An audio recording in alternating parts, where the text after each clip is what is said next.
ഹരേ കൃഷ്ണ. എല്ലാവർക്കും മാധവത്തിലേക്ക് സ്വാഗതം. ഇന്ന് 2025 മെയ് മാസം 31. ഇന്ന് രാജമാതാ അഹല്യാഭായ് ഹോൾക്കറിൻ്റെ 300ാം ജന്മദിനമാണ്. ആരാണ് അഹല്യാഭായ് ഹോൾക്കർ? എത്ര പേർക്കറിയാം? മറാത്ത സാമ്രാജ്യത്തിലെ രാജമാതാവായിരുന്നു അഹല്യാഭായ് ഹോൾക്കർ. മാൾവയിലെ നർമ്മദ നദീതീരത്തിലെ മഹേശ്വർ കേന്ദ്രമാക്കി ഭരണം നടത്തിയിരുന്ന ഹോൾക്കർ രാജവംശത്തിലെ വീരനായികയായിരുന്നു അഹല്യാഭായ് ഹോൾക്കർ. ധീര വനിതയായിരുന്നു. ഇസ്ലാമിക അധിനിവേശത്തിൻ്റെ ഭാഗമായി നമ്മുടെ പുണ്യഭാരതത്തിലെ ക്ഷേത്രങ്ങൾക്ക് വളരെയധികം നാശം സംഭവിച്ചിരുന്നു. പുണ്യമാതാവായ അഹല്യാഭായ് ഹോൾക്കറിൻ്റെ ധീരമായ ഇടപെടലുകൾ കൊണ്ട് നമ്മുടെ പ്രധാനപ്പെട്ട ക്ഷേത്രങ്ങളൊക്കെ തന്നെ നവീകരിക്കപ്പെട്ടു, പുനർനിർമ്മിക്കപ്പെട്ടു. ഇൻഡോറിലെ ഈ പുണ്യ രാജകുമാരി രാജമാതാവ് ജനിച്ചത് 1725 മെയ് മാസം 31-ാം തീയതിയാണ്. മാതാവ് മരണപ്പെട്ടത് 1795 ഓഗസ്റ്റ് മാസം 13-ാം തീയതിയാണ്. ഭാരതത്തിൻ്റെ ചരിത്രത്തിലെ ഏറ്റവും പ്രധാനപ്പെട്ട വ്യക്തിത്വങ്ങളിൽ ഒരാളാണ് അഹല്യാഭായ് ഹോൾക്കർ. സദ്ഭരണം, സാമൂഹിക ക്ഷേമം, മാനുഷിക മൂല്യ പ്രവർത്തനങ്ങൾ, മനുഷ്യൻ്റെ മതപരവും സാംസ്കാരികപരവും വിദ്യാഭ്യാസപരവുമായ പുരോഗതി എന്നിവയ്ക്ക് വളരെയധികം പ്രാധാന്യം അമ്മ കൊടുത്തു. വിവിധ ക്ഷേത്രങ്ങളുടെ പുനർനിർമ്മാണം, ധാരാളം അതിഥി മന്ദിരങ്ങൾ, തീർത്ഥഘട്ടങ്ങൾ തുടങ്ങിയവ രാജമാതാവ് സ്ഥാപിച്ചു. മാൾവയിലെ നർമ്മദ നദീതീരത്തിലെ മഹേശ്വർ കേന്ദ്രമാക്കി ഭരണം നടത്തിയിരുന്ന വീരനായികയായിരുന്നു അഹല്യാഭായ് ഹോൾക്കർ. ഇസ്ലാം അധിനിവേശത്തിനെതിരെ ശക്തമായ പോരാട്ടമാണ് രാജമാതാവ് നടത്തിയത്. കാശി വിശ്വനാഥ ക്ഷേത്രം ഹിന്ദുമത വിശ്വാസികളുടെ ഏറ്റവും പുരാതനമായ ക്ഷേത്രം. ആ ക്ഷേത്രം മുഗൾ രാജവംശത്തിലെ ഭരണാധികാരി ഔറംഗസേബ് തകർത്തു. അത് ഹിന്ദുമത വിശ്വാസികളുടെ, ഭാരതത്തിലെ ജനങ്ങളുടെ മനസ്സിൽ വല്ലാത്ത ഒരു മുറിവ് ഉണ്ടാക്കി. ക്ഷേത്രം തകർത്തെറിഞ്ഞ് 111 വർഷങ്ങൾക്കു ശേഷം 1780 രാജമാതാവ് ക്ഷേത്രം പുനർനിർമ്മിച്ചു. അതുപോലെ ഗുജറാത്തിലെ ദ്വാരകയ്ക്കും ഒരുപാട് നാശനഷ്ടങ്ങൾ ഈ അധിനിവേശ ശക്തികളുടെ ഭാഗമായി ഉണ്ടായി. അവിടെ രാജമാതാവ് തീർത്ഥാടകർക്കായി വിശാലമായ അതിഥി മന്ദിരങ്ങൾ സ്ഥാപിച്ചു. സോമനാഥ ക്ഷേത്രം ഗുജറാത്തിലെ ധാരാളം അധിനിവേശ ആക്രമണങ്ങൾക്ക് ഇരയായിട്ടുള്ള ഗുജറാത്തിലെ സോമനാഥ ക്ഷേത്രം ജ്യോതിർലിംഗമാണ്. 1036 മുഹമ്മദ് ഗസ്നി തകർത്തു. ആ ക്ഷേത്രം നവീകരിച്ചത് അഹല്യാഭായ് ഹോൾക്കറാണ്. നമ്മുടെ സ്വാതന്ത്ര്യത്തിന് ശേഷം ഇന്ത്യയുടെ ആഭ്യന്തരമന്ത്രിയും ഉപപ്രധാനമന്ത്രിയും ആയിരുന്ന സർദാർ വല്ലഭായ് പട്ടേലിൻ്റെ നേതൃത്വത്തിൽ ക്ഷേത്രം പുനർനിർമ്മിക്കപ്പെട്ടു. ആദ്യത്തെ പ്രസിഡൻ്റായിരുന്ന എസ് രാധാകൃഷ്ണൻ പ്രാണപ്രതിഷ്ഠാ ചടങ്ങ് നിർവഹിച്ചു. മധ്യപ്രദേശിലെ ഉജ്ജയിൻ നമുക്കറിയാം, 12 വർഷം കൂടുമ്പോൾ കുംഭമേള നടക്കുന്ന സ്ഥലമാണ്. ഭാരതത്തിലെ ഏറ്റവും പ്രധാനപ്പെട്ട തീർത്ഥാടന കേന്ദ്രം, മഹാകാലേശ്വര ക്ഷേത്രം, ജ്യോതിർലിംഗ ക്ഷേത്രം. ഉജ്ജയിനും നവീകരിക്കപ്പെട്ടു രാജമാതാവിൻ്റെ കാലഘട്ടത്തിൽ. ഉത്തർപ്രദേശിലെ മധുര, ശ്രീകൃഷ്ണ പരമാത്മാവിൻ്റെ ജന്മസ്ഥലം. ലോകമാതാവ് അഹല്യാഭായ് ഹോൾക്കർ മധുരയിൽ ഒരു ക്ഷേത്രവും ധാരാളം അതിഥി മന്ദിരങ്ങളും തീർത്ഥഘട്ടവും സ്ഥാപിച്ചു.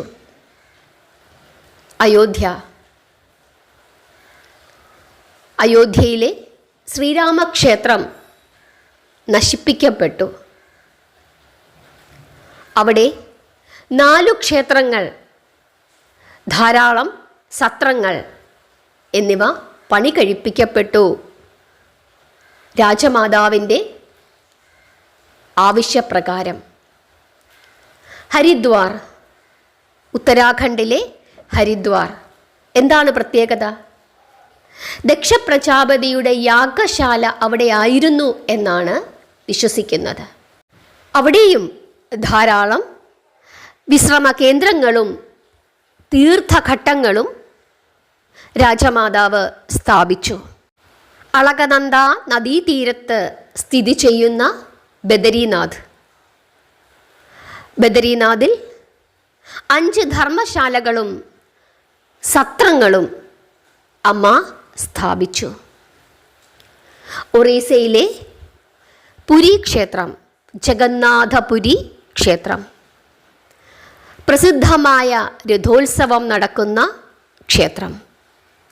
ആ ക്ഷേത്രത്തിൻ്റെ കേടുപാടുകൾ തീർത്ത് ക്ഷേത്രം നവീകരിച്ചു ലോകമാതാവ്.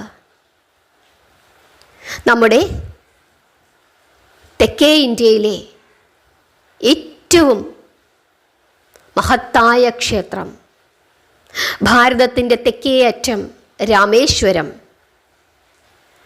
പിതൃബലിക്ക് പ്രാധാന്യമുള്ള ക്ഷേത്രം.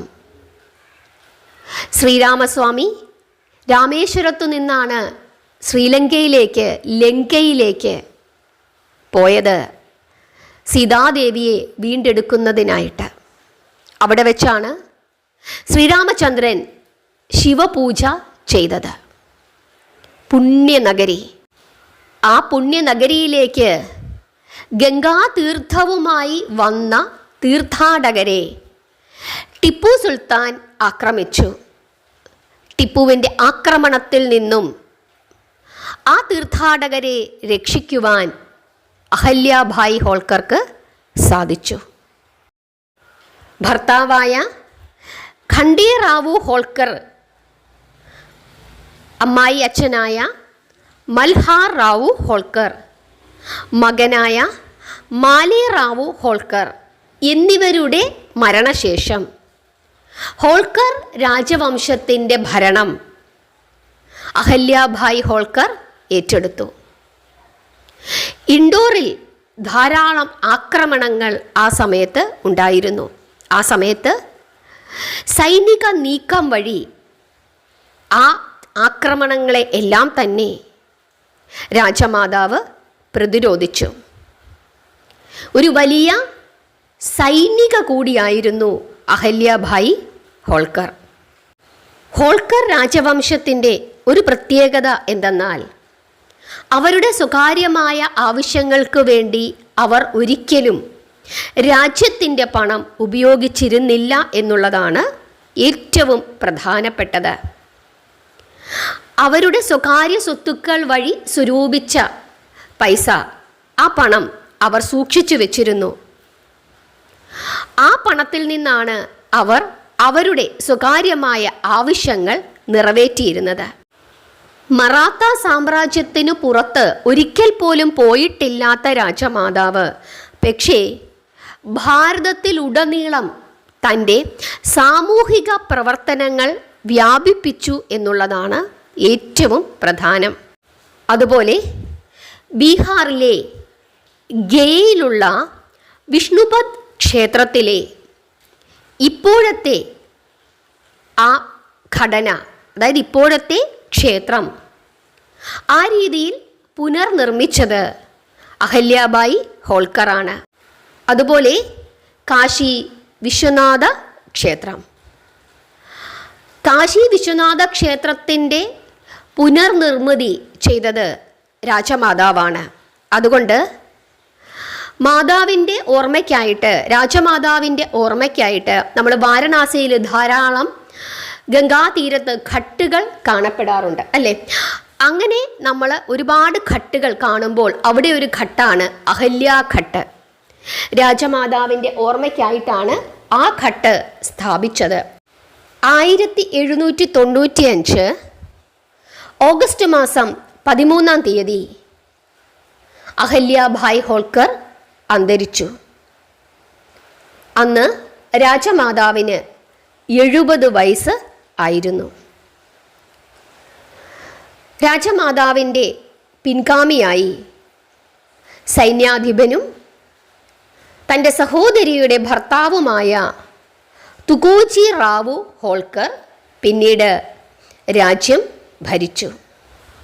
മാതാവ് ജനപ്രിയയായിരുന്നു.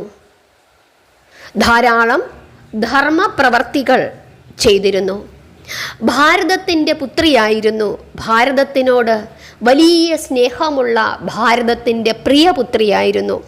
ഭാരതത്തിൻ്റെ സംസ്കാരവും പൈതൃകവും നിലനിർത്തുന്നതിന് വേണ്ടിയാണ് തൻ്റെ ജീവിതകാലം മുഴുവനും ഉഴിഞ്ഞുവെച്ചത്. അതുകൊണ്ട് തന്നെ അഹല്യാഭായ് ഹോൾക്കറുടെ മരണശേഷം ജനങ്ങൾ അവരെ ഒരു വിശുദ്ധയായി കണക്കാക്കി. ഇന്നും വിശുദ്ധ മാതാവായിട്ടാണ് ഭാരതം രാജമാതാവിനെ കാണുന്നത്. ആ രാജമാതാവിൻ്റെ 300-ാം ജന്മദിനമാണ് 2025 മെയ് മാസം 31. നിങ്ങൾക്ക് രാജമാതാവിനെ നേരത്തെ അറിയാമായിരുന്നോ? എത്ര പേർക്ക് അറിയാമായിരുന്നു? ഇതുപോലെയുള്ള കാര്യങ്ങൾ കൂടി നിങ്ങൾക്ക് അറിയണമെന്നുണ്ടെങ്കിൽ നിങ്ങൾ കമൻ്റ് ഇടൂ. ഇങ്ങനെയുള്ള ചരിത്രങ്ങളും കൂടി, ഭാരതത്തിൻ്റെ ചരിത്രങ്ങളും കൂടി നമുക്ക് ഈ ചാനലിൽ ഉൾപ്പെടുത്താം. ഇതൊക്കെ ഓരോ ഭാരതീയനും പഠിച്ചിരിക്കേണ്ടതാണ്. ഇങ്ങനെയുള്ള മഹത്തായ വ്യക്തിത്വങ്ങൾ ഈ ഭാരതത്തിൽ ഉണ്ടായിരുന്നത് കൊണ്ടാണ് ഇന്ന് നമുക്ക് തീർത്ഥാടനങ്ങൾ നടത്താൻ സാധിക്കുന്നത്. കാശിയും മധുരയും ഒറീസയിലെ പുരി ക്ഷേത്രവും സോമനാഥ ക്ഷേത്രവും ഒക്കെ തന്നെ ഇന്നും തല ഉയർത്തി നിൽക്കുന്നത്, നമ്മുടെ സംസ്കാരത്തിൻ്റെ ഭാഗമാകുന്നത്. എന്തിനു പറയുന്നു? നമ്മുടെ കൊച്ചു കേരളത്തിൽ പോലും ധാരാളം ആക്രമണങ്ങൾ അധിനിവേശ ശക്തികളുടെ ഭാഗമായി ഉണ്ടായിട്ടുണ്ട്.